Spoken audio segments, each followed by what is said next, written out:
ਕੁਝ ਕੁ ਲੈਣਾ ਮਸ਼ੀਨਾਂ ਵਾਲੇ ਵੀਰਾਂ ਲਈ ਜਿਹੜੇ ਲੋਕ ਟੀਚਰਾਂ ਕਰਦੇ ਹੁੰਦੇ ਨੇ ਮਸ਼ੀਨਾਂ ਵਾਲਿਆਂ ਨੂੰ ਸੁਣ ਕੇ ਜਰਾ ਕਹਿੰਦਾ ਤੁਹਾਨੂੰ ਵੀ ਪਤਾ ਵੀ ਅਗਲੇ ਨੇ ਕਿੰਨਾ ਲਾਇਆ ਤੇ ਕਿੰਨਾ ਕਮਾਇਆ। ਤੁਸੀਂ ਤਾਂ ਇਹੀ ਸੋਚਦੇ ਹੋ ਵੀ ਅਗਲਾ MP ਸੀਜ਼ਨ ਲੱਗ ਗਿਆ ਹੈ। ਗੱਲਾਂ 'ਚ ਸਵਾਦ ਭਾਲਦੇ ਹੋ ਤੁਸੀਂ ਵੀ, ਟਿਕਦੇ ਨਹੀਂ ਹੁੰਦੇ। ਕੱਲੀ ਕਮਾਈ ਦਿਖਦੀ ਆ ਬਾਈ ਤੁਹਾਨੂੰ, ਅਗਲੇ ਦੇ ਖਰਚੇ ਨਹੀਂ ਦਿਖਦੇ ਹੁੰਦੇ।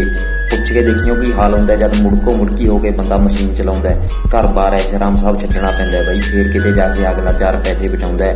ਕਹਿੰਦਾ ਕਿਉਂ MP ਗੁਜਰਾਤ ਲੈ ਕੇ ਜਾਂਦੇ ਮਸ਼ੀਨਾਂ ਜੇ ਸਾਡਾ ਇੱਥੇ ਸੌਖਾ ਸਰਦਾ। ਕਹਿੰਦਾ ਪਾਪੀ ਪੇਟ ਕਰਾਉਂਦਾ ਬਈ ਸਾਰੇ ਘਰੇ, ਨੀ ਘਰ ਬਾਰ ਛੱਡਣ ਨੂੰ ਕਿਸੇ ਦਾ ਦਿਲ ਨਹੀਂ ਕਰਦਾ, ਨੀ ਟੱਬਰ ਛੱਡਣ ਨੂੰ ਕਿਸੇ ਦਾ ਦਿਲ ਨਹੀਂ ਕਰਦਾ। ਸ਼ੇਅਰ ਕਰ ਦਿਓ ਬਈ ਮਸ਼ੀਨਾਂ ਵਾਲੇ ਸਾਰੇ।